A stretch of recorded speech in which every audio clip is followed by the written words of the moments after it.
All right, welcome back to another episode of We the Governed, our live stream that I actually do try to do once a week, and I wasn't able to do last week. So I apologize for my regular viewers who, there are a lot of you that like to watch these videos. And so I apologize to you if you've missed that last week. Not my choice, but hopefully we're back in the swing of things now. We can get right into it as an Ask Me Anything video, and we'll see if I can get some of my other tech issues taken care of here. So, and I do think I can probably do that. Anyway, just a quick reminder, once again, if you don't remember, if you are going to ask a question, just go into the chat section down below or on the side. Try to hit the @WeTheGovern just so it's a little bit easier for me to differentiate a question from just basic comments back and forth. Usually towards the end of these live stream and Ask Me Anything episodes, there's so many questions coming in, I usually can't keep up with them, but I do try to get to them roughly in the order in which they're given. I am not trying to skip anybody's question and not trying to bypass anybody. No guarantees I can have a good answer, but I'll do the best I can. And once again, if you recognize the studio, it is a little different than the studio I'd been using for a while. And so I'm still kind of getting used to this particular studio. And hopefully I can keep from having the fact that I'm in the studio a distraction from the core content of the program itself.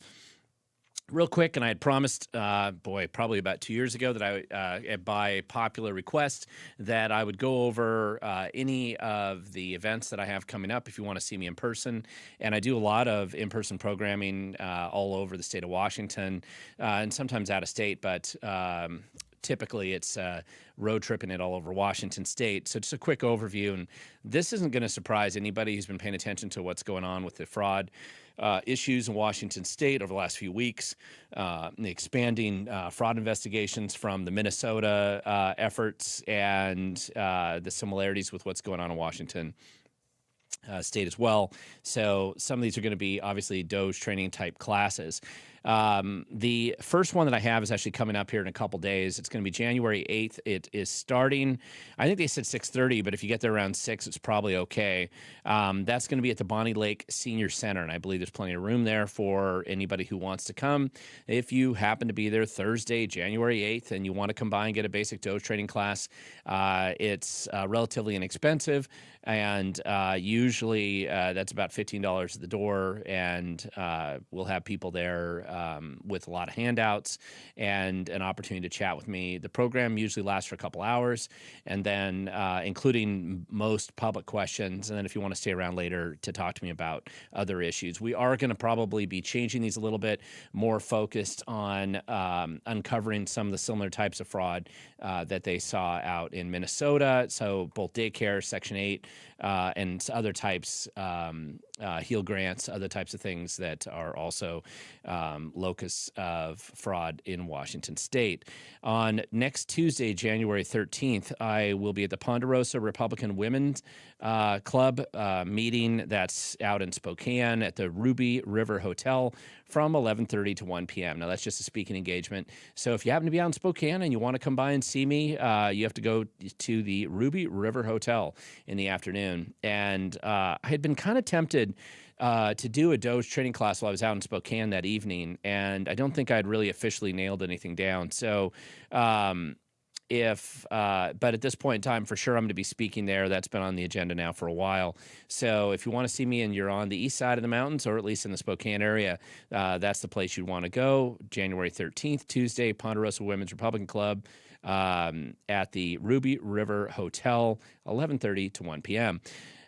I have set aside the Thursday the 15th, but I haven't confirmed. It might be a Kent Doge training class out there, so I don't want to give you too much more detail on that until I get that nailed down.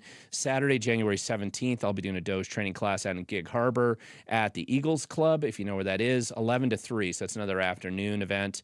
I know that one's filling up pretty quick, so it is possible that that one could be filled right away. I don't believe there's any pre-sign-up program program, but my sense was that there was I think that we can only handle 50 people in that place.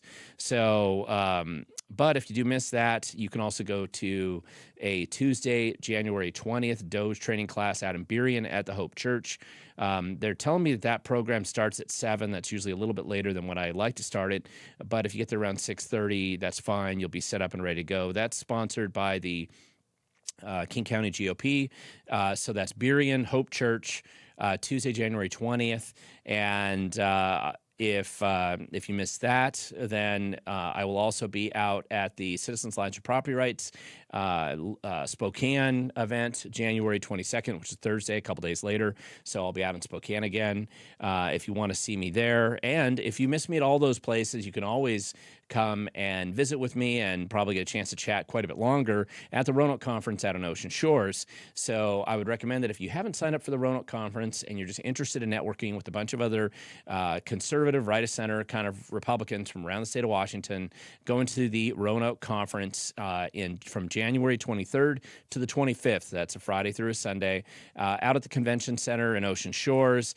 You might have to try to line up a place to stay because at this point in time, a lot of the hotels do fill up around that time. No place better than be out on the water, on the ocean, right in the middle of wet and rainy Pacific Northwest weather. But of course, in Washington, we call that liquid sunshine.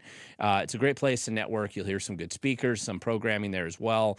But I really think, and I've been on the board of the Roanoke Conference for about 9 years, so might be 10 years now, but that's another good opportunity to network with people. I'm not scheduled right now to really do anything officially formal in the promotion of the Roanoke Conference while I'm out there, but I would encourage you to go if you haven't signed up yet. And I'll try to remember to put a link in the video description down below if you want to go to their website. And then February 11th, which is a Wednesday, I'll be doing Thurston County PCO training. I didn't write down the venue, but that's a little ways off. And on February 18th, if you happen to be up in King County, I'll be speaking at the Women of Washington event, and that's at the Overlake Golf and Country Club. Now, that is kind of an expensive program. Looks like it's about $150 to go to that event, 5:30 to 9. And I think I am the featured speaker that night. But if you want to go, that's another opportunity. And it gives you a sense of just where I'm going to be at. Obviously, I'm doing in between all these, a lot of video work and other types of programs around the state of Washington. And I do anticipate setting up probably another 30 or 40 Doge equivalent type training programs. Some of them are going to be very specific about identifying similar types of fraud to what Nick Shirley was exposing in that video recently. And some of it's going to be a little bit more pedestrian on just how to get to the bottom of how your taxpayer dollars are wasted and squandered at every opportunity. Give government the chance, and they will spend it and waste it for you. So let's get into this because there is a lot of questions already. And I'm going to try not to miss anybody today. Best laid plans. Let's jump right into it. Let's see. This is Clary Vald 8385. You're the first question today. And let's see. I'm going to set my phone down so it's not distracting me here. The question here is, I understand initiative measure 2111 1 was passed into law, adding a state statute that explicitly prohibits state and local personal income taxes. Does it prohibit misrepresented taxes? Good question. And so this is the challenge. I mean, it's been constitutionally interpreted in the past, back when we had judges in our state Supreme Court who believed that English mattered and that the rule of law mattered. They have very clearly identified that an income tax, a progressive income tax, would be illegal in Washington state. The voters have historically shot that down for decades. It's happened, I think, 11 times since the early 30s. And so ever since that time, there's been a general recognition that an income tax was a non-starter in Washington state unless you wanted to change state constitution. So the workaround that was attempted, and at least appears to be successful so far, was being the only state in America that defined capital gains as not income tax. So capital gains tax is not an income tax. And like everything and every program that the Democrats push, it was a lie. They claimed they were only going to impose it on the very top earners, but of course that's not what they've done. They've started to move that threshold much lower and lower for the capital gains tax. And also, of course, every forecast they had of how much money they're going to make on it was wrong, because obviously people who make that much money have the ability to shift their domicile to a different state to avoid stupid taxes like that one. However, because the government greed is the greatest greed that humanity's ever been able to create, and the greed of government is entirely insatiable, they've decided, they being the Democrats, have always aspired and wanted income taxes in Washington. It's their one big main tax that they haven't been able to extract from regular people.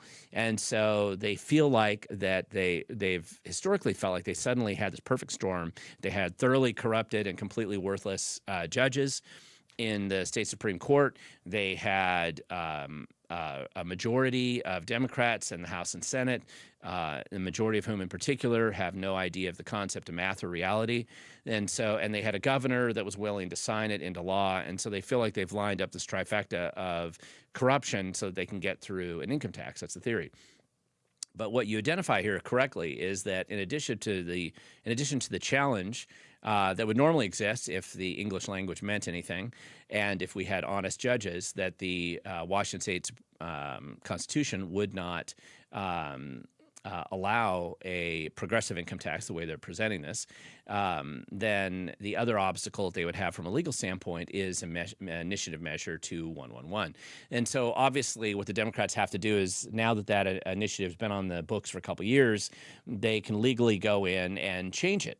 And so that clearly makes an indication that they're going to have to try to repeal or substantially change that initiative so that they can start to go down the path towards having an income tax in Washington State. And of course, as everybody knows, saying that you're only going to impose on the millionaires, that certainly polls well. But anybody with a fourth grade level of history or more, you certainly understand that that's always been a lie. It always has been. It's been a lie every single time that it's been promised, because they, of course, always drop that threshold of taxation lower and lower once they get their camel's nose out of the tent and get something like that on the books. So, but they would have to repeal or essentially substantially change Initiative Measure 2111, which is state law right now. So I don't believe, though, to be honest with you, that we're going to get an income tax this year.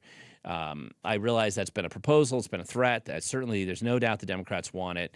But there is a drama avalanche coming down on top of them that they're going to have to deal with. And that is the clear and obvious fact that the only reason they need to raise taxes is because they're so supportive of vast, wasteful fraud. And even in Washington State, there's a decent percentage of Democrats that don't want to just increase taxes to pay for fraud, especially if they're not in on the grift. So right now, this is the drama that we're probably going to be dealing with in Washington State. I do believe that it's worth pointing out that every tax proposal the Democrats have here, they are primarily oriented around covering up and paying for the fraud that they don't want to stop or prevent. Every Democrat that's elected to state office in Washington State is pro-fraud right now. All the Democrats that are in the state legislature are also in favor of fraud.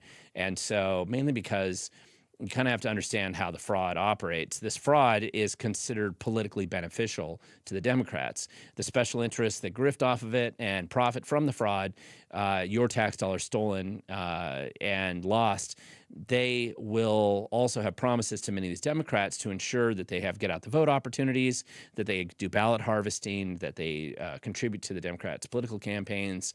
And so it's kind of an ugly, corrupt, virtuous circle that feeds itself with basically the back-scratching that goes on.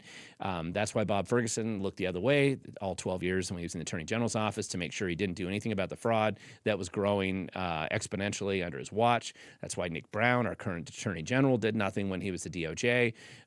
He was the U.S. District Attorney for the Department of Justice in Seattle for, I don't think it was quite a year. It wasn't a long tenure, but before that, he worked in the Inslee administration. So either way, Nick Brown's been fully aware as well of all this fraud. Both these guys are actually very specifically and personally caught up in this fraud, and they've supported it or looked the other way or pretended like they didn't see it when they knew full well it was going on. And so the only reason they're raising taxes is to cover it. And so I think this whole drama is just going to keep unfolding as we move forward. If there was to be some kind of a process that would impose an income tax in Washington State, we're probably looking at about 3 years out before it would ever materialize. So Anyway, that's what it is. Let's keep going down here. I'm trying to get to questions. For some reason, at We the Governed, you misspelled it there. This next question is QB Bear 55, and the reason why the We the Governed didn't pop up is just it was misspelled. What can happen on fraud in Washington State if the state won't really pursue it and alters records? What are the federal implications? Also, are there records of Washington helping waltz with lawyers or funds? Okay. I'm not aware of there being any records in Washington State helping Minnesota Governor Walz with any kind of lawyers or funds specifically. There does appear to be grifting operations in Washington and Minnesota where they may, and this could be part of the Somali community grifting operations that we've looked at, the fraud operations, and they may be sending money back and forth in campaign contributions. That certainly happened in Washington.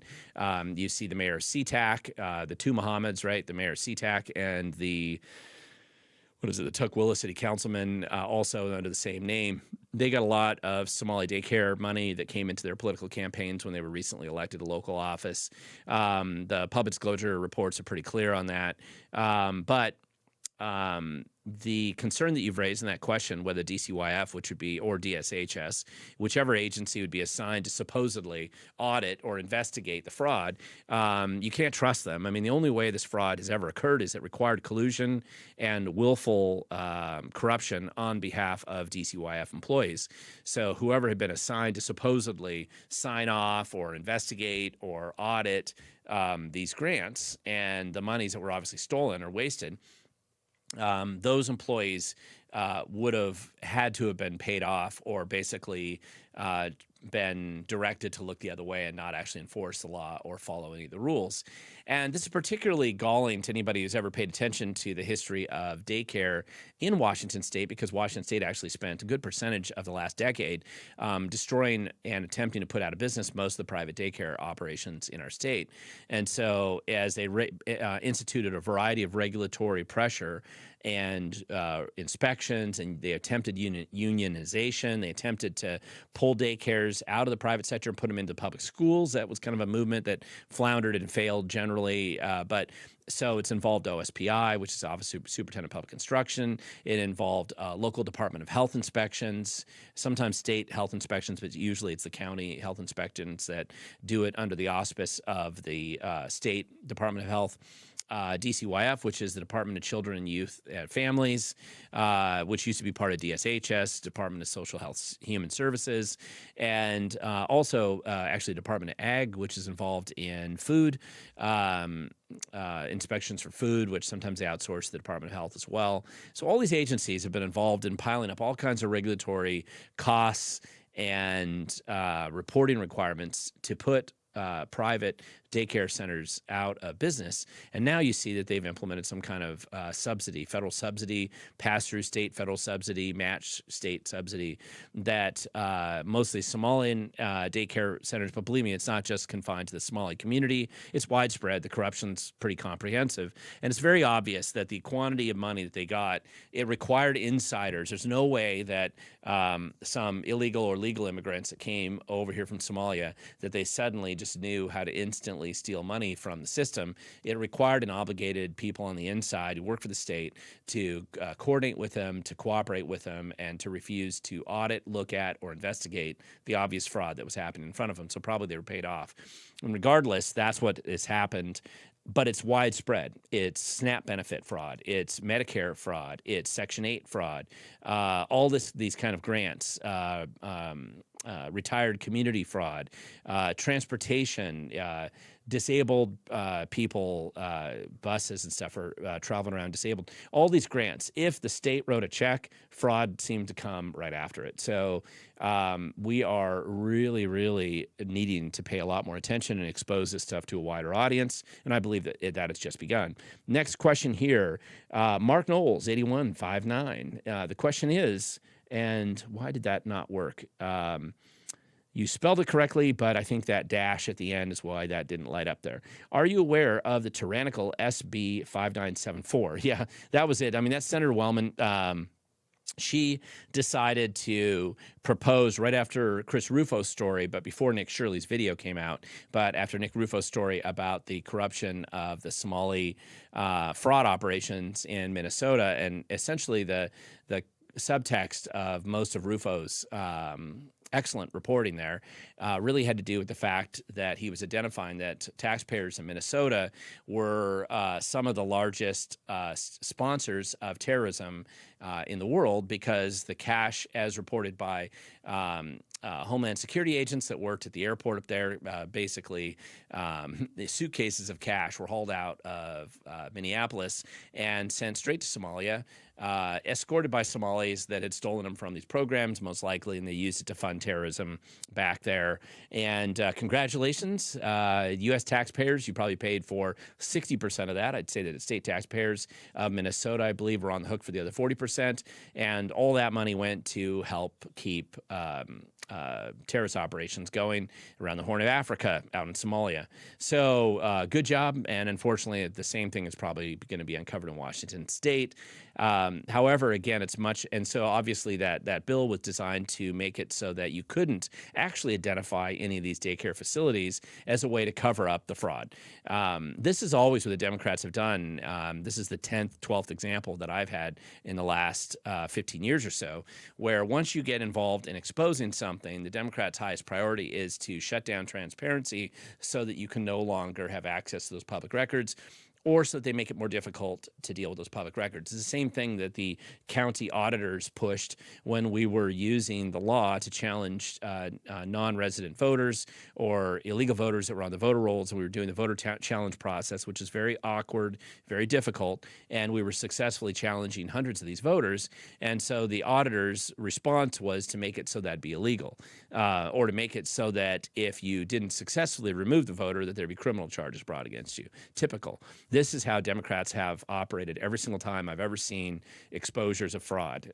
There is a party that likes fraud in Washington State, and it starts with a D. The next question here, this is another question from Clareni Vald 8385. What are the ballot fraud implications in Venezuela? If they were affecting federal and state elections, is there a paper trail from there to here that can tie into the voter rolls? Okay, so I am familiar with this story. This actually came up 5 years ago. We were originally looking at this when we were digging into voter counting machines and such. Less of an impact in Washington State, as best I can tell, but a fairly significant impact in some of these states. And it's not so much a paper trail as it was a corporate trail on where the companies were based out of, the Smartmatic, some of these others, where they came from. And there was a tie-in to Venezuela, because it was also the same kind of thing that was used to manipulate the elections in Venezuela, which are different than how they're manipulated in Washington, but or in other states in America, really. But because you had an overlap of some of those vendors, there was a strong circumstantial evidence that indicated that there was some tie-in to Venezuela. To be honest, I can't quite I think it's hard always you can't be totally sure of any of this stuff, I think, at the end of the day. And I think it is difficult sometimes to understand where the line between speculation and theory, it begins and ends, and where absolute decisive certainty starts. And I don't think that crosses into the absolute certainty level. It certainly is some questions that I think are legitimately worth pursuing and digging into, but I think it's difficult to absolutely be certain that Venezuela was directly involved in it. However, this story's been out there for 5 years or so now that I'm aware of, at least since 2020.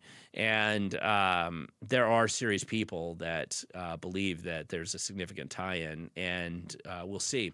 Obviously, whatever's gone on in Venezuela, I don't think that the election stuff wouldn't have been why the feds would have gotten involved, but it might have been an extra bonus for being down there. Next question here, Jason Fisher, 1530. Question, hey, Glenn, what's your thoughts on Sideshow Bob out of nowhere now supporting a wealth tax? Will capital flight happen as fast as pulling a bathtub plug? It is, although I also think that one is definitely dead on arrival. One of the things to remember about Bob Ferguson, and I had a photo of this a little while ago from last year, 2024. Yeah. So, no. So a year and a half ago now. Bob Ferguson meeting with Nick Hanauer at Starbucks up in Seattle. And one of the things to remember about that is that Nick Hanauer is one of these wealthy guys that funds a lot of the Democrat operations in Washington state. He's not alone. There's kind of a little cabal of them up there. And some of them, even though they're hardcore leftists and they support terrible policies, they still like to protect their own money. And so they have, from what I've seen, at least from some of their public statements, they've been opposing some of these taxing ideas. And so it looks to me like, and they have the ear of Bob Ferguson. I mean, Hanauer controls Ferguson. So if they, unless there's some kind of loophole that Ferguson's planning to build in there for Nick Hanauer, I think that a good portion of his funding and money and the people that support his political campaign in the past are not going to be there to help him if he decides to push this through. So he can dance around it. He can impress the DSA, Democrat Socialists of America voter base that the Democrats have, and the pro-fraud base that wants more tax dollars to support their fraud. But I don't think the wealth tax is a likely one to go anywhere. All right. Next question here. Boom Z9539. What impact can the federal government have on ending fraud in state programs that are being overlooked or covered up? Well, the number one, this is a good question, and there oftentimes is a bit of confusion here. And it's understandable because it's not like anybody's trying to design a system here that's easy to understand. So a lot of these programs, these federal programs that are administered at the state level, there's federal tax dollars that come into them. And so this includes things like Section 8 housing, HUD grants, SBA loans, Medicare, Medicaid, SNAP benefits, which is healthcare, or which is food stamps, all these other autism kids grants, whatever they are. Each one is slightly different makeup. So, for instance, I believe that the I believe it's like low-income children or low-income families for the daycare grants that were coming in federally. So 60% of that would come from the feds, 40% of it comes from the state, and the state is supposed to administer. I'll put that in air quotes. They're supposed to administer it, and they're supposed to have some kind of fraud detection system that works on the front end.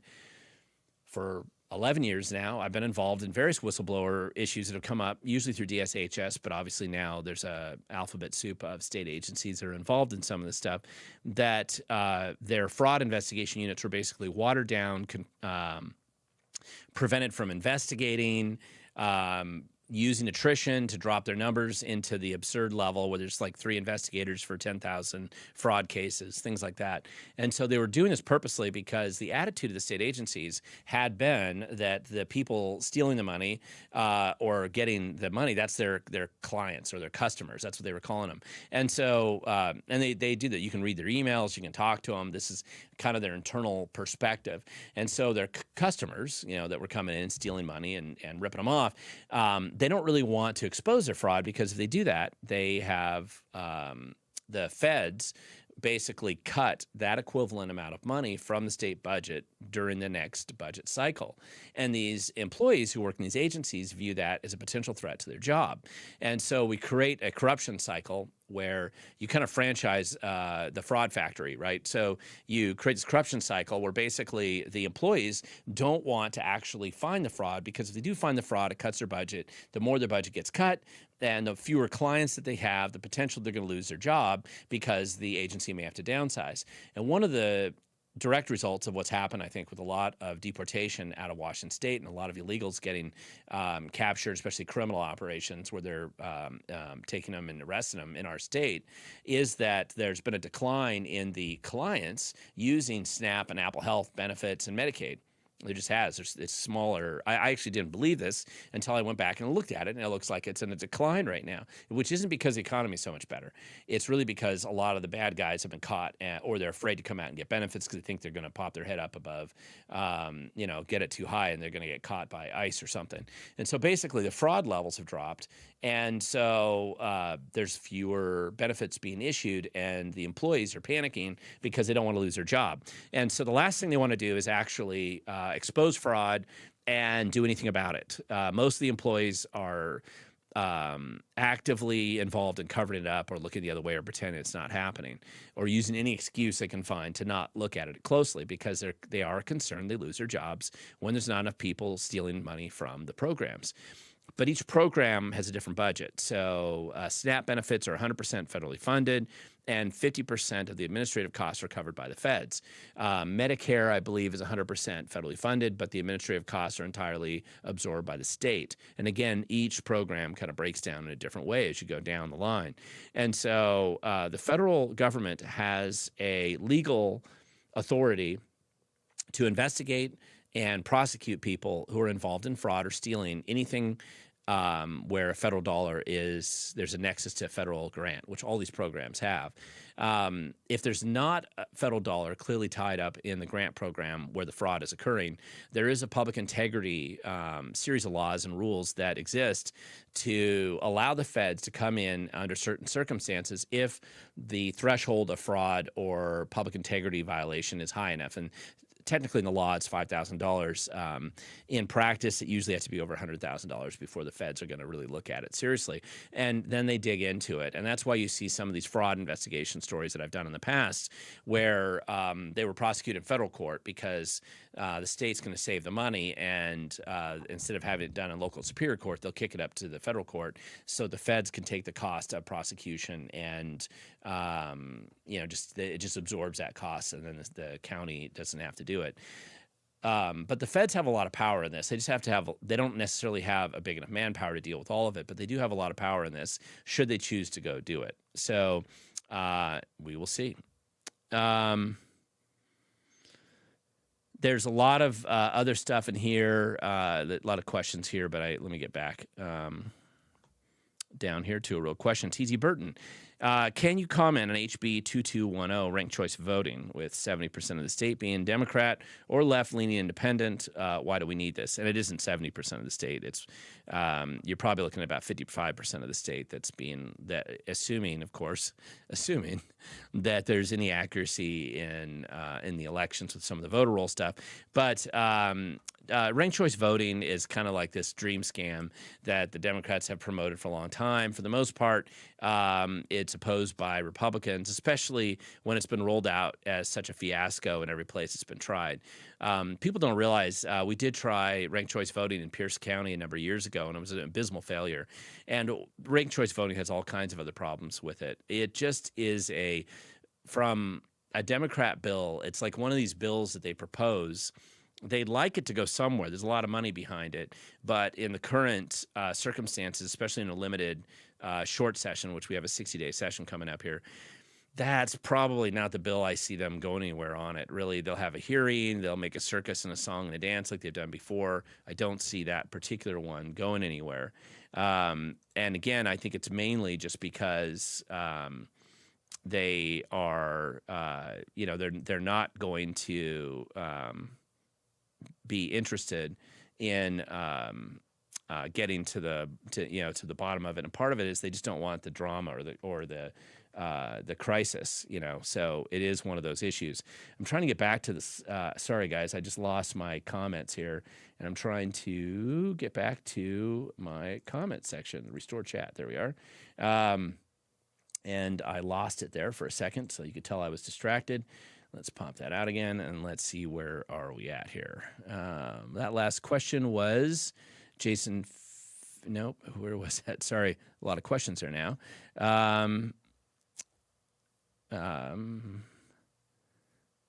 Okay. I don't know if I'm catching up to where the questions were, but I'll get to this. This is the one that's the top of the restored chat box that I see here. And this is at Shelly Anderson, 3010. We the governed. Do you know why there's no, by the way, when did that? Oh, because you misspelled it. You misspelled it, missing an N there.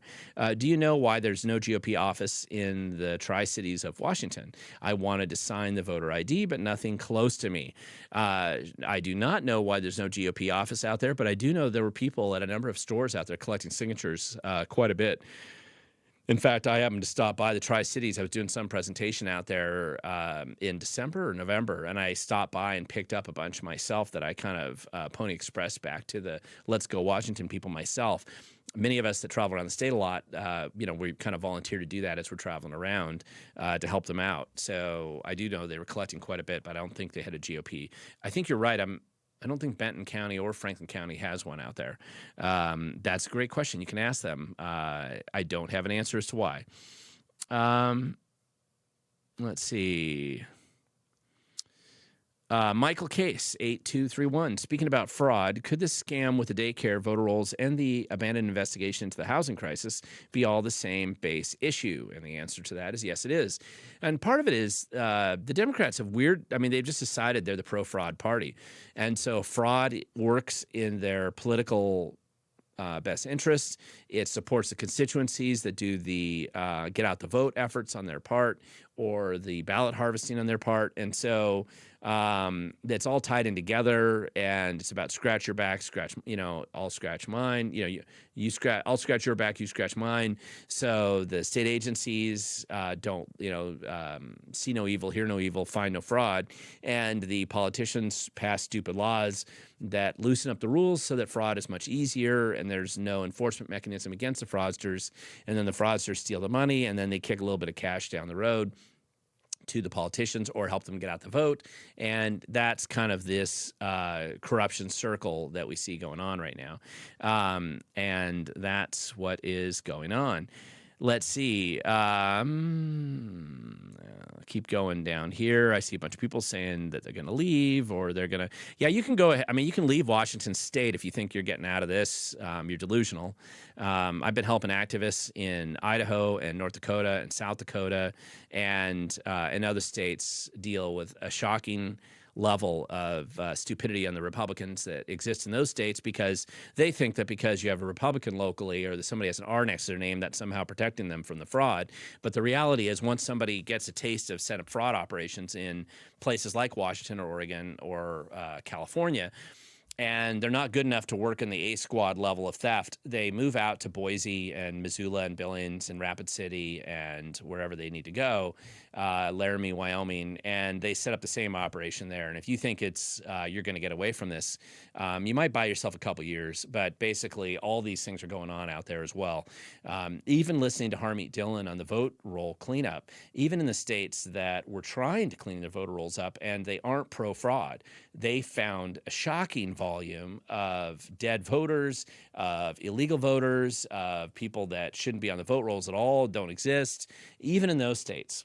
And so the one benefit you have is if you've exposed or fought it here, then you start to realize what you're looking at and how important it is to stop it before it's spread any further. And so I do think that that's an important part of the process. Jason Fisher, 1530. What do you think so far of new Seattle mayor's policies? Well, I mean, come on. You got a socialist there that's never held a functional job in her life. She grew up, a rich kid with rich parents who took care of her into her 40s. And, she's got no functional ability to even understand what it's like to actually live a real life. So, of course, she's a socialist. She's delusional, overeducated, highly ignorant, no experience, no skills. And so politics is the perfect path to go down. And if you're willing to compromise everything and whatever dumb ideas that you have, then you can cause a lot of harm. That'd be my guess, is that's the direction she goes.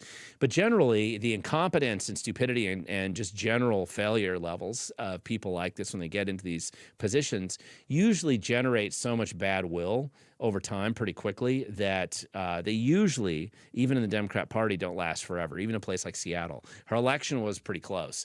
And even though I realize that the socialists have a pretty corrupt get-out-the-vote operation there, and that they do quite a bit to facilitate ballot harvesting and a bunch of other issues. If the election system is reformed and cleaned up, I think somebody like that loses the election next time. I think that's just where it goes.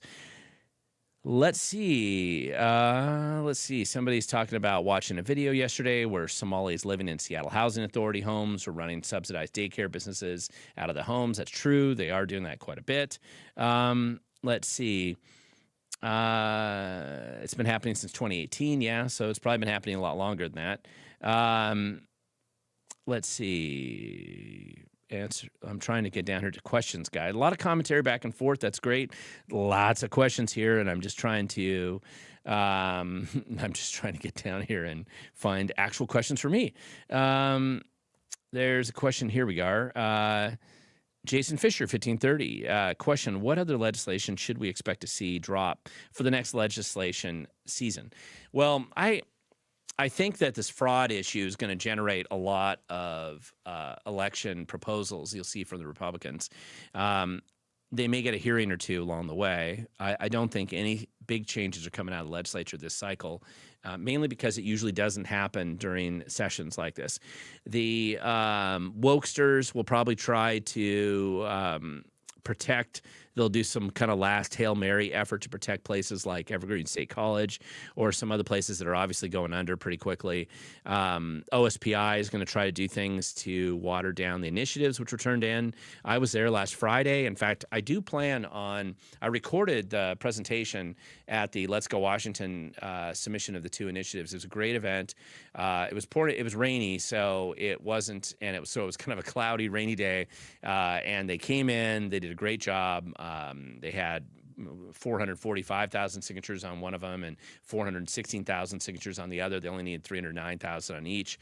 So well over the level that they needed to be at. And in fact, this week, what they're doing is doing the statistical sampling for the signatures on the initiatives right now. And so some friends of mine are working on the teams as observers to make sure there's no funny business and that the ACLU and the WEA and all the other corrupt unions, SEIU, and all these other people that are flooding the zone, trying to get people in there as observers as well, that they don't pull some kind of fraud scam and try to get the initiatives thrown out. But that'll take a couple weeks. We'll get through that. The initiatives are going to definitely be part of the legislative session. They're going to absorb a certain amount of oxygen in the room, restoration of parental rights, protecting girls' sports. These are things that pull, even in Washington State, 85%. So the Democrats they hate having to deal with these issues. So they're particularly upset about it, the Washington Education Association in particular. And you have nothing but thoroughly corrupt people running most of these organizations. They like the fraud. They want more fraud. They're trying to change the law to game the system so they can participate more in the fraud. But with the feds kind of exposing some of this and jumping down on them, I think that there's going to be a lot of noise in Olympia. But I think at the end of the day, there's not going to be nearly enough. There's not going to be nearly enough. A lot of it's just going to die on the vine like it usually does when this happens. So we'll see. Let's see. Glenn Vanderwelt, 1547. Wow, North Dakota has bad Republicans? Question mark. Yes, they do. Obviously not everybody. Most people are good folk, but my daughter lives there. Is there anything I should tell her about? Yeah, I mean, let me explain what this actually looks like. So let's just say you live in Williston, North Dakota, which is a 65% Trump area, probably one of the most Trump areas in America. And so everybody wears their Make America Great hat. Everybody's pretty excited about that. They vote Republican. But nobody seems to be paying attention to the money the school district's squandering, or the city council there, or the county commission, or the money that's just vanishing and they keep raising their taxes because nobody's paying any attention to it, or the homeless industrial grifting operations that are being run there, that anybody who's lived in the Pacific Northwest, you recognize what that looks like when it starts. The friend of mine that moved to Laramie, Wyoming not that long ago, and they turned the hotel half a mile from his house into a homeless camp. The friends of mine that moved out to Boise, suddenly discovering they thought they were in the second part of Seattle. When I was out picking up my son at college out in Bozeman, looking at the 30 homeless drug addicts, half of whom looked like they were illegal immigrants, laying out, passed out from their drugs out in front of the storage unit I had to get his stuff, to get him moved into his dorm room. Now, when I went in and I talked to the person that was working at the storage unit, she had worked for the nonprofit that was scamming the system. They had built a warming center, and where have we heard that before? And suddenly they realized they didn't have enough drug addicts in Bozeman to support the warming center. And so they had to import as many as they could, illegals, drug addicts from other parts of the country, come to Bozeman, free stuff, right? Same way they recruit them to come to Olympia or Seattle, free stuff. You take away the free stuff, most of them go away. But in Billings and Bozeman and in Missoula, I saw this in all three cities when I was in Montana last. And so these operations are going on there. Usually it's somebody who moved there from Seattle or California or Oregon, maybe Portland or Colorado. They moved out there and they realized, hey, I can't be in the A squad back home where they're stealing billions or hundreds of millions. I'm going to move out here to the sticks and set up an operation out here, run it through some stupid church that decides to be a front group for whatever cartel or fraud operation I'm running, pretend like this is what Jesus would do, and find some way to hand out drug paraphernalia and keep the drug addicts happy and stealing in that community. That's what they're doing. And if you're not paying attention to that, then you're not looking around at what's going on. Let's see. And I just wish it wasn't happening, but it is. Now, it looks like it's better than where we are, for sure, because they haven't gone as far down that road.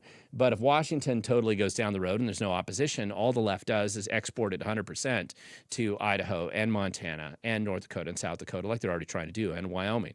It's all about, if you understand how the left operates, it doesn't just stay somewhere confined by artificial boundaries, which is why you have to push back and defeat it where you live. If you don't, it's going to be, it's just going to keep going.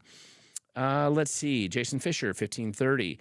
What do you think of the new Seattle public school superintendent? I don't think a lot about him. He's paid a lot, and it's the only thing I can predict is the schools will continue to get worse, regardless of whatever he does in the city of Seattle. And part of it's that even if you had a really good superintendent, let's just say they accidentally signed somebody up that was good, who cared about test scores and discipline in the school classroom, they would be defeated in their efforts by essentially a school board that doesn't take their job seriously. It's the only school board in Washington State that has 7 members instead of 5. They are the biggest school district in the state of Washington for sure. But they're also one of the districts where you have a very large percentage of the parents have pulled their kids out of that system. And they've done it for good reason. I mean, the collapse of high cap education, the obsession with wokester ideology, regardless of how bad the city might vote, parents in the city are going to generally be a little bit more conservative than the average voter in Seattle, and they don't want their kids damaged by the system any more than they have to be.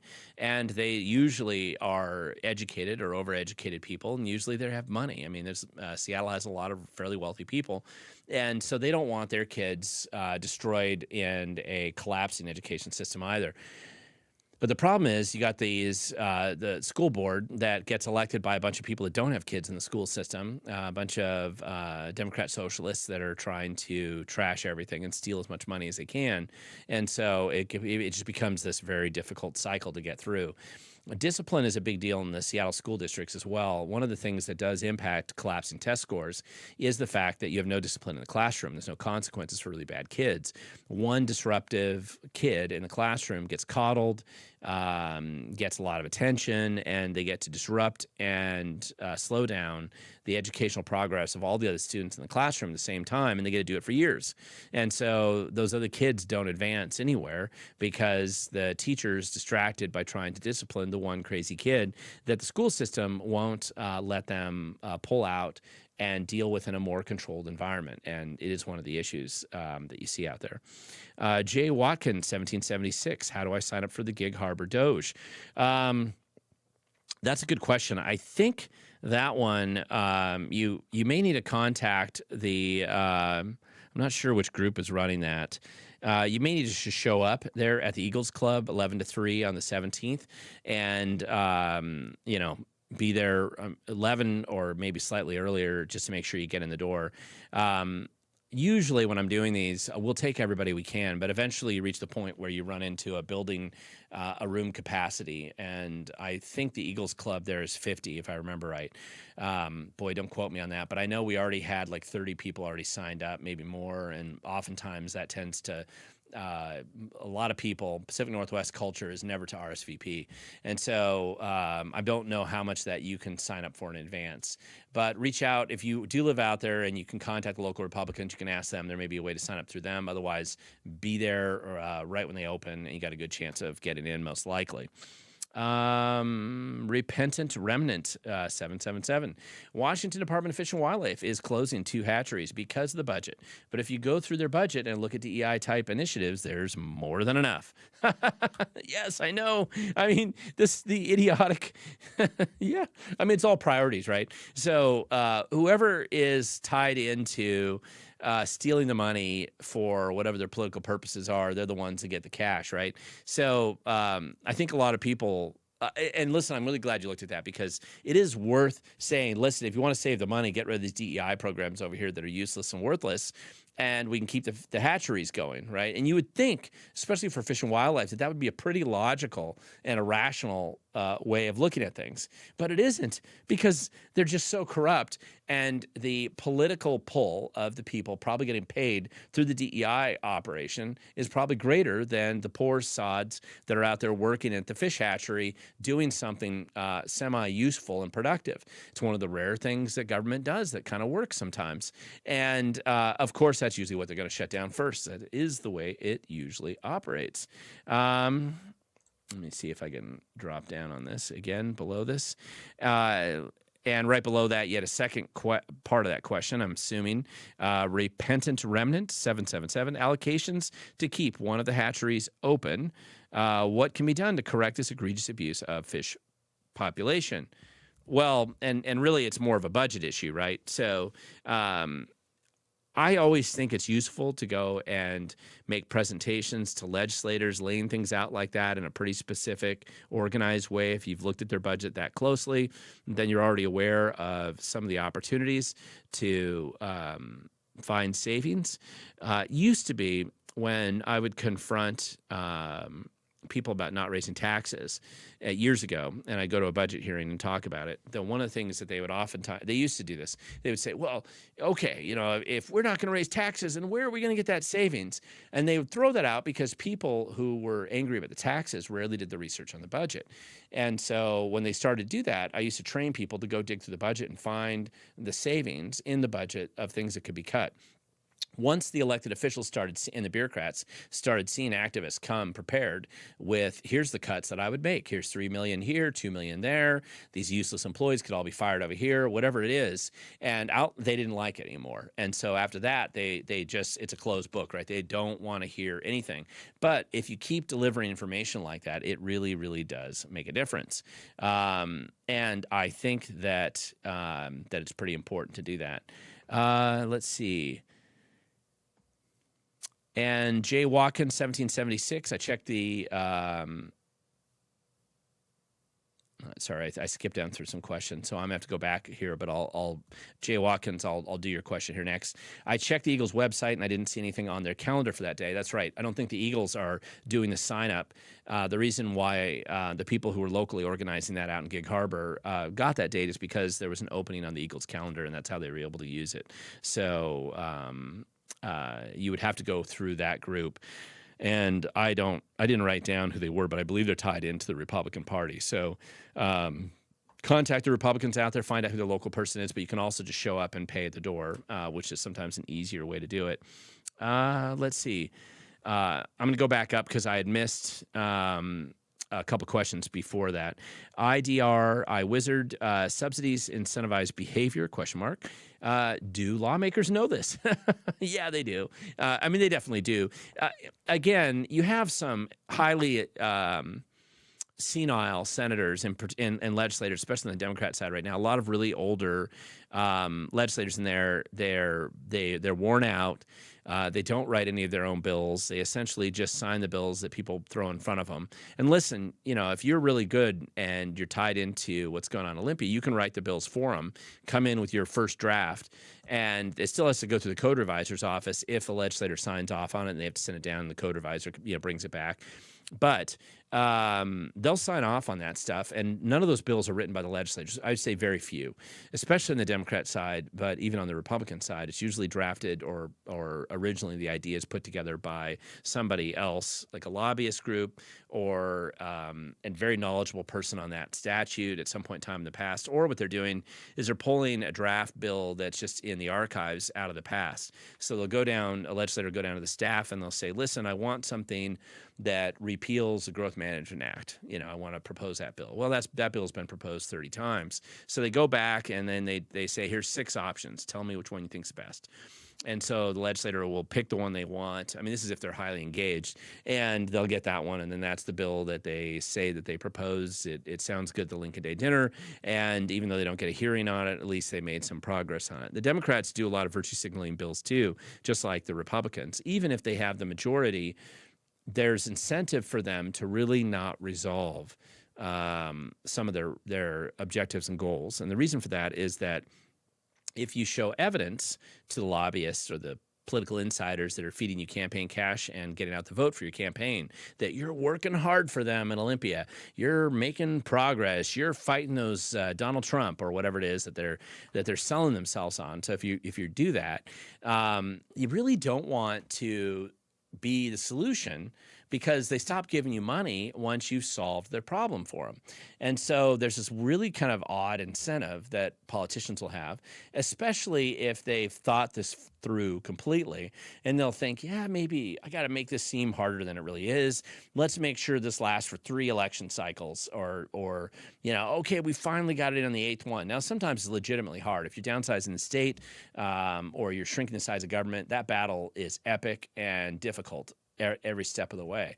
But if you're just trying to get another grifting operation approved, that's pretty simple for you to get through when you really need to. A little bit harder this cycle because you don't have the money just laying around as much. But usually what you could do is you go in and say, listen, I want to run this Congolese integration grant through my boyfriend's business, and I'll throw it in as a line item on bill such and such. And then they come back, get pats on the back, some good campaign contributions the next cycle. Then there goes $26 million. That's the kind of thing that tends to happen. And I don't know if people realize that that's kind of the process that really happens there. Let's see. Glenn, do you think this is from Denali 13H or L3H? Glenn, do you think Washington state politicians will repeal the ridiculous tax imposed on sales of gold and silver coins and bullion this session? That one maybe, and here's why I'm saying maybe. It just might be repealed because it generates so little money, number one.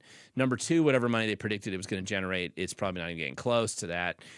Number three, you had a Democrat actually, I saw that the Democrats sponsored that bill this cycle, and all Republicans are going to vote for it as well. It was a stupid bill. It makes us one of 5 states in America that tax silver and gold. It's ridiculous. With a little bit of tax, you can drive down to Portland or drive over to Idaho and just buy the same thing. There's no difference whether you buy gold in Portland or in Vancouver. And if you go to Portland, you pay 8% less. And on the thin margins that commodities like that are being purchased at, they're gonna drive down there to do it, especially if they're buying any quantity at all. It's less than the gas that they spend to go across a bridge. So it could happen. The bill has been proposed. It's in the cycle. It's not that controversial. So it's one of those bills. That's the kind of bill that could kind of sneak through. Let's see. Unless there's somebody really with a burr up the saddle that really wants that bill really bad. HBR Rat at the Crossroads. Remember what happened when the British raised 2% on taxes on tea. Very true, but that was a different era, and we become used to, in our wealthy and decadent ways, we become used to a much higher tax level today. J-Dog 1458, DOC slacking on criminals clearing up the trash on the highways. Yes, they are. And to be honest, I haven't looked at that program in a long time, so I don't know why, and I don't know what the issues or reasons for that currently are. Okay, let me get down to actual questions here. Lots of comment. Here it is. Let's see. Let's see. Billy Gilbert. Oh, this is a good question here. Not trying to be a critic, but the constant name calling doesn't help with the process of change. You and Brandy end up sounding just like them. Well, that's funny. I mean, I think it's an interesting thing, right? If you spend all day for years looking at government and paying attention to who these people are and integrating and working with them and being involved in the system, I have to completely admit that there's a level of cynicism that comes out of that based, unfortunately, on reality. When I say they support fraud or they're just fraudsters, I want to be really clear. I completely mean every word. That's not just exaggerated rhetoric for impact or shock value. I am specifically and explicitly using words very clearly and very focused to say that they absolutely do support fraud. They like fraud. They don't mind fraud. Fraud is the ocean in which they swim. But you did make a point earlier, though, same person, about fish hatcheries are not semi-useful. They help. Listen, I'm a fan of fish hatcheries. I always have been. I'm just disappointed and disgusted pretty much with the way Fish and Wildlife has decided that they no longer are their policy, as far as the policies that they implement out there, aren't to help the environment at all. Nobody on their, I mean, I won't say nobody, there's a few people that were appointed that originally wanted to help with the environment, but for the most part right now they don't. That's why they shut down fish hatcheries. That's why they run a DEI operation that costs more than those two fish hatcheries combined, and they'll keep that funded and shut down the fish hatcheries because they are corrupt and they don't care about the environment. And in fact, they like the story of shutting down the fish hatcheries because then they can go cry poverty and pretend like they don't have enough money and use that as leverage for well-meaning people like you and I that recognize that as actually something useful that government does. And they'll purposely destroy those things and blame a lack of funding or blame the fact that the Republicans wanted to cut the budget or didn't want to raise taxes. They purposely do this. This is done. You see the same thing over and over and over again. I swear to God, these guys go to the same class, being taught the same psychology and plan on how to justify raising taxes. Find the handful of things the government does well that's useful and that people actually care about. Cut those first, not last. That's not priorities of budget. That's cutting those things first because you can eventually drive people who are too ignorant about how your budget process really works and convince them that, by God, we just need more taxes. It's the only way for public safety. It's the only way to save the fish. It's the only way to keep trash off the road. But the reality is they squander 100 times that on other things that nobody cares about. And you don't hear them talking about those programs usually, even though that's what they tend to fund first. And I wish that wasn't true, but it is. But I do appreciate the critique. And I know there's some people defending my First Amendment rights to say what I want. That's okay. But it's not about that. I just think that it's important to pay attention to where this happens. There's a Cage TZ 5UW. Do you ever feel incentivized to dive more into the culture war stuff? Surely it gets more clicks. Does it not just interest you, or is it more of a priority issue? That's a great question. I don't know that I ever really pay much attention to whether I'm addressing something because it's a culture issue, culture war issue, or it's budget issue or something else. I tend to be more interested in the mechanics of government a little bit, and I confess it's partially because I spend a lot of time really looking into the details of how government functions, meeting with whistleblowers on the inside, so you get very wonkish and tied up in these details. I feel like very few people do this, and so you can go out and fight the culture war all you want and still bankrupt your country and destroy all society if you, without paying attention to the bloat and the fraud and the waste of government. But the truth is, culture war and budget process and all this stuff, it all kind of blends together. I don't set up a boundary between those necessarily on whether I talk about them or not, because there are a lot of issues that overlap. But when people say culture war, it can kind of mean different things. It could mean, quality of, and I don't think anything's off limits in being able to talk about it, but it could be abortion. It could be boys and girls sports, I suppose. It could be, I don't know. I don't know what you necessarily define always as a culture war. I just don't draw that artificial distinction, at least the way I view it as an artificial distinction. And I really don't care about clicks. I'm genuinely focused on what I think is interesting to me. And hopefully it's interesting to you. I try not to pander my presentations to what I think you're going to care about. I do listen to feedback, but I'm digging into stuff that I just don't think very many people pay much attention to. But I do sometimes call them names, and they deserve it substantially. Let's see. Let's keep going down here. Let's see. Carbon tax. Somebody's talking about carbon taxes. Yeah. Billy moved. We can't get Republicans to compete. Sorry, I'm trying to find actual questions here, guys, and there's a lot of people. Let's see.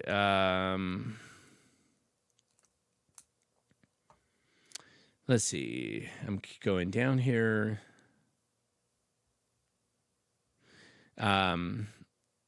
Let's see. Cage. Yep, Billy, I see you noticed a great point about the hatcheries. Unfortunately, I wish it was not true, but it is. Cage TZ5UW. Would you be willing to name names of a politician that supports fraud, risk a lawsuit, and put some skin in the game? Sure. Yeah. Mia Gregerson, 33rd Legislative District. She's a fraudster of the highest order. She was a former SeaTac city mayor. She constantly proposes bills with kickback schemes to con artists and NGOs in her district. But she's not alone. I mean, there's no Democrat I'm aware of in the state of Washington that's in the legislature today that doesn't do this at every single legislative session that they go to. Now, 10 years ago, I wouldn't have said that. There were a number of Democrats that absolutely did not do that as a rule of policy. But for the most part, no, they're all involved in this right now. I don't know if it's gotten worse because it's become a cultural icon for them on you've got a virtue signal, some kind of fraud, thing. But Nick Brown, pro-fraud. Very specifically, Nick Brown is a pro-fraud attorney general. Now, he'll say, I'm going to enforce fraud. I'm going to prevent some business from ripping off people. That's true. He'll do that. But he absolutely will not look at government fraud. When government fraud hits him in the face, if it's a constituency that he believes is on the Democrat side of the political persuasion, he absolutely will ignore it, pretend like it doesn't exist, or deny it, or protect it, which is the same thing that Bob Ferguson did when he was attorney general as well. So I've named 3 names there, but I can keep going down the list. Lori Jenkins, Speaker of the House, out of Tacoma, total fraudster. You can look at some of the bills that she supported in the past. Frank Chop, former Speaker of the House, a guy that I got in trouble with the Public Disclosure Commission. And I don't think I'm risking lawsuits, but dear Lord, I hope they're dumb enough to sue me on this. It's these guys, these are the faces of corruption. They go to Olympia every year, and they just support fraud. They like fraud. They'll never look at fraud. And the other thing is, what they're trying to do right now, you're going to see that this is what Bob Ferguson will do. Bob Ferguson's going to come back and he's going to say, okay, DCYF, we got investigators at DCYF that are going to dig into this and we'll uncover. Nick Brown said the same thing. So they're going to get the so-called investigators. I'm put air quotes around this because you have to understand the only way this fraud occurs in the first place, at least what we're seeing right now, is it was obligated that internal employees that worked at those state agencies, somebody there or some group of people there were fully aware that what they were doing and signing off on and ignoring and refusing to inspect or sign off on false inspection reports, however it is they cross the T and dot the I to get the fraud cash in and make sure nobody looked at it. There are people on the take in those state agencies. So what happens is the only way that fraud happens is if those state employees allow it to happen. Now, they'll be doing this, right? They're already doing this. DSHS blames DCYF. DCYF blames DSHS. Nick Brown blames them both. Everybody wants to kind of blame somebody else nebulously without going down and identifying details.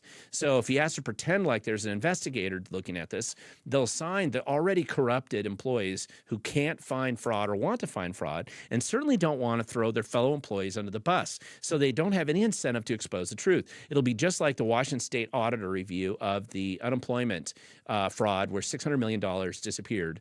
It was close to $1 billion. They were able to recover about $300 million of it, so it became about $600 million at the end of the day because an internal employee, never identified, by the way, in any of the public records that we've ever been able to obtain, but it was very clear that an internal employee at the Unemployment Security Department decided to shut off the fraud detection systems internally.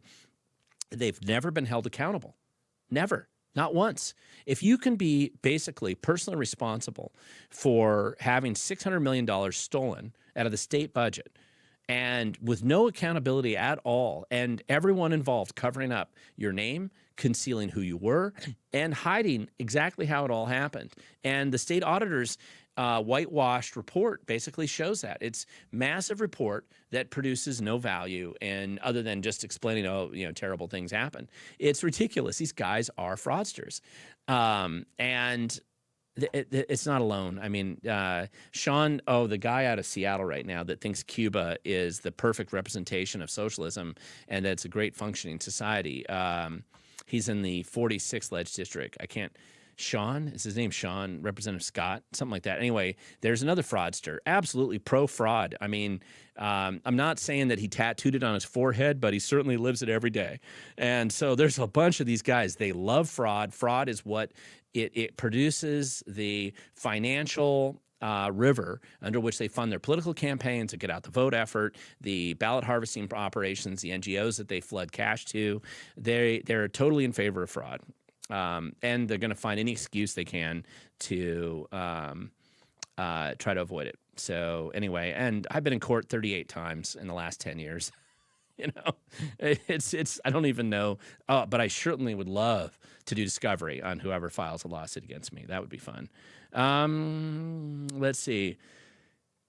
Billy Gilbert, thank you for the chat. I'm equally frustrated at the state, and I work for my local government. I'm highly focused on every dollar spent is of value to people and not a waste. Well, thank you.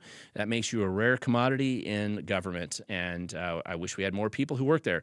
To be fair, though, there are good whistleblowers in every state agency and usually most every local government that will come forward and expose the truth about what's going on where they work. It's one of the reasons why I know what I'm talking about. It's not because I just made it up out of thin air, but I do talk to a lot of the employees that work there who are honest, who appreciate the fact that they have an overpaid job and that with very little accountability, but they don't want to lose it. And so they want to expose the corruption they see around them.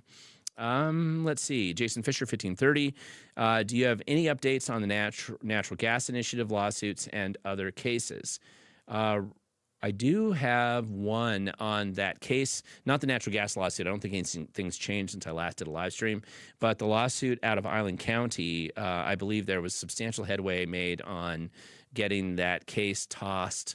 The one where they were charging the Republican observers for not wearing masks and trying to make it a criminal case. I do believe that there's been some significant positive movement in that case.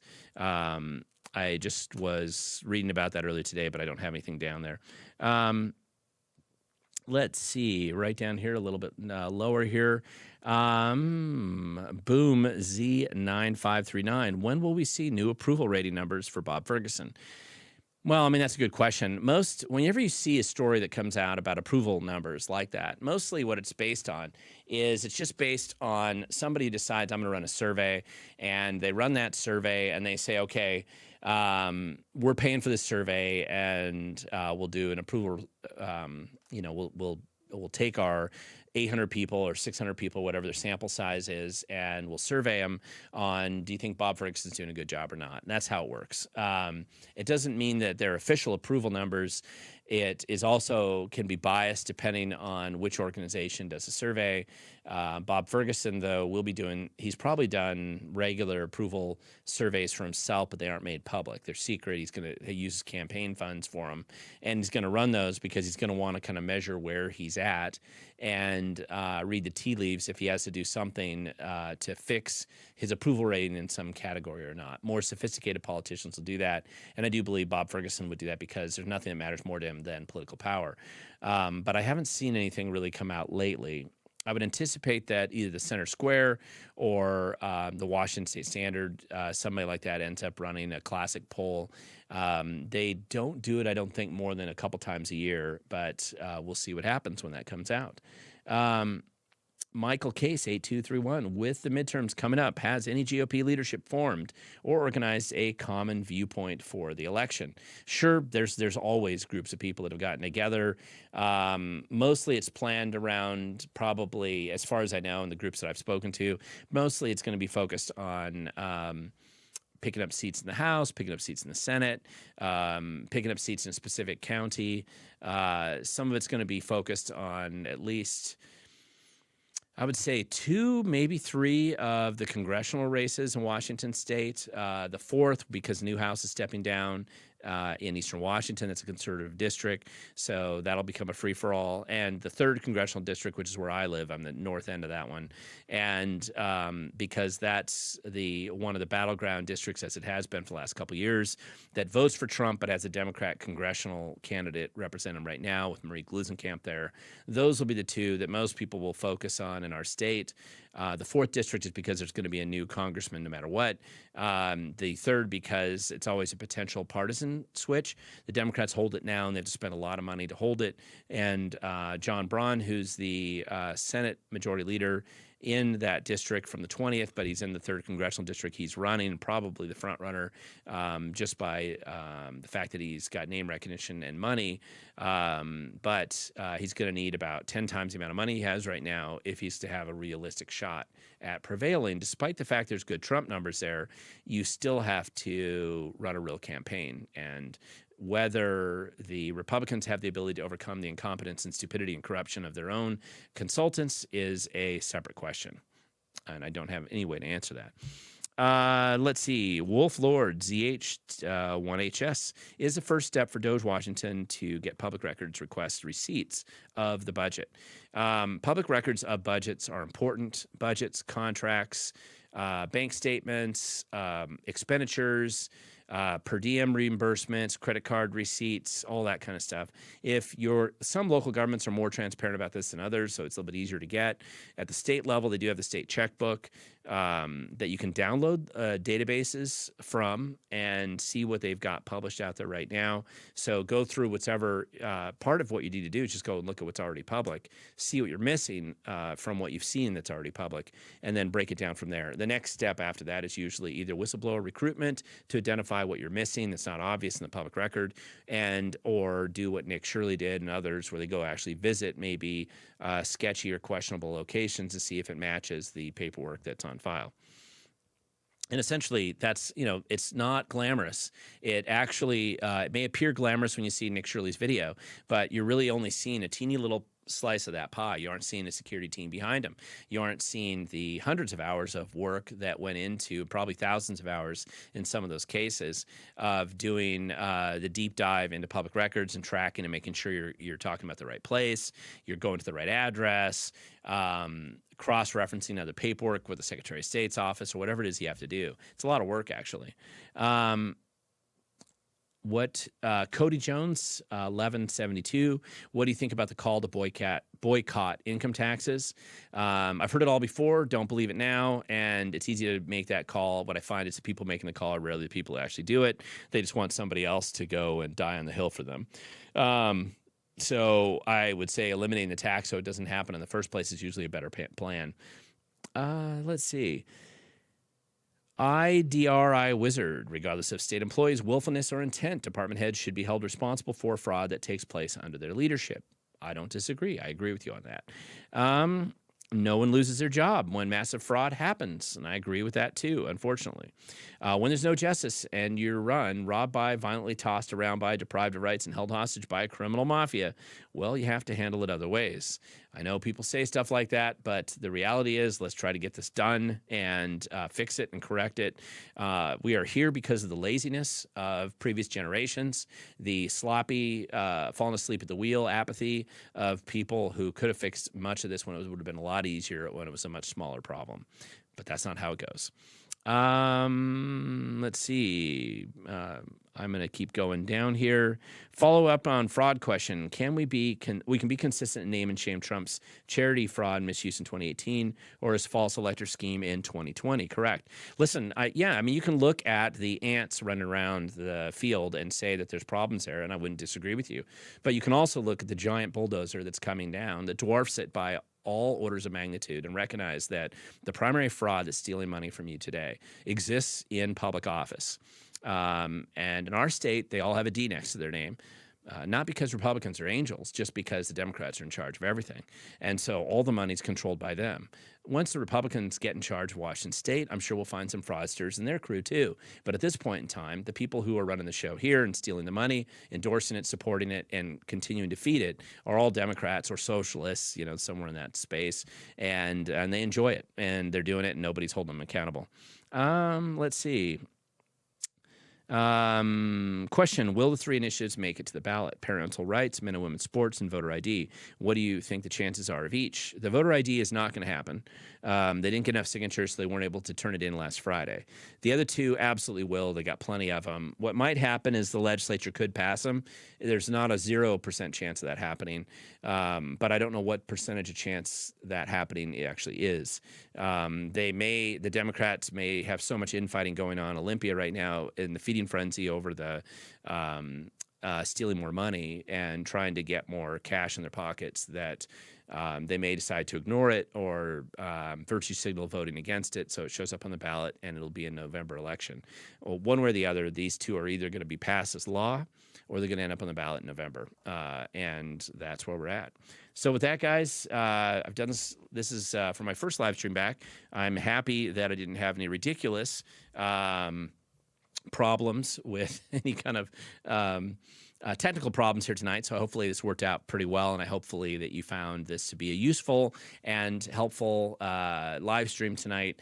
Thanks for all your questions, and I'm sorry if I've missed any, and I'm sure there were more that I just couldn't get to at some point in time as we went along. I will be doing one next week and the week after, not on Tuesdays. I know that my travel schedule with some of these presentations makes it so that I probably have to do a live stream either on the road in Spokane, if I can find a place that I can do a live stream for over there, or what I'll have to do is do it on that Wednesday or Monday. I'm just going to have to play it by ear. I don't think next week I can do it Monday, so it'd probably end up being Wednesday. And but you won't get a lot of heads up. But I'll probably try to post it in advance. You can kind of see it on my live stream schedule. If you're looking at this video and I'm already done with it, feel free to put questions in the comment section down below. I do try to get to them at some point in time, just so that I can do my best to answer those questions. So with that, guys, I hope you had a good vacation, good New Year's, good Christmas. We got a crazy year, I think, coming up, and it's more than just Venezuela. It's going to be all the things that are going on in our own backyard in Washington State and where we live today. But at the same time, politics doesn't have to be boring, and there's a lot that we have to work on here. So with that, just remember, as I always tell everybody, the future does belong to those who show up. And it is important that you get out there and show up and get engaged and involved. If I don't see the Doge Washington training classes in the next 2 weeks, look for one that's going to be on the schedule. Maybe you'll find one that's going to be near you. We've got a lot of work to do in the state. Thank you guys so much for watching.